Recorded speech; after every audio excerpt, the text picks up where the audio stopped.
shidene, she Tiffany Perishin she, my desh gijin shle, kia ani bashishin, touchy in the dashiche, twitchy in the dashinilla, agot orgo dene is sonishle, twidneshe I see nasha.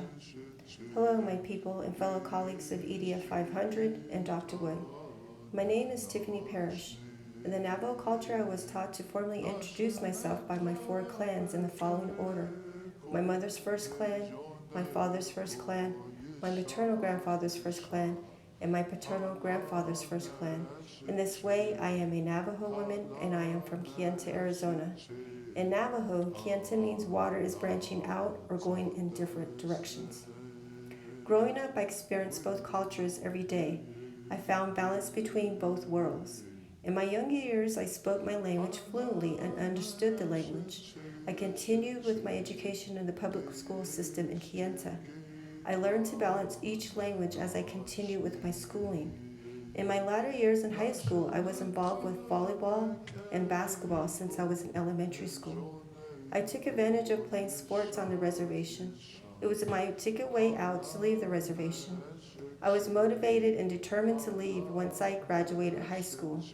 I always thought of my late Nolly man, my dad's father, telling my cousins and I, "Go make something of yourself, go to school, and come back to help your people." Not knowing what I was getting myself into, I listened to my grandfather. He was once a chapter official in Kayenta, so I knew he knew the meaning of leadership. So I took his directive and left the Navajo reservation to the bigger city of Phoenix.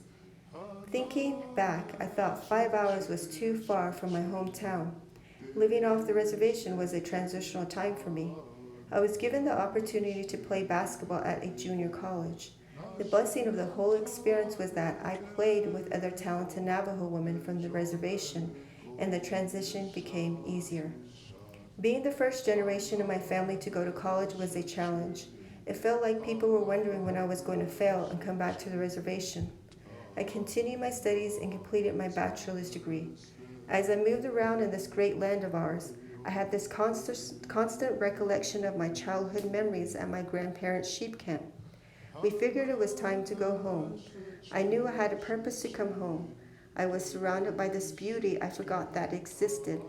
I have dedicated my energy giving back to the youth by coaching, mentoring, instilling integrity, uplifting the weak by motivating and encouraging my people to go beyond and come back to assist with the Navajo people.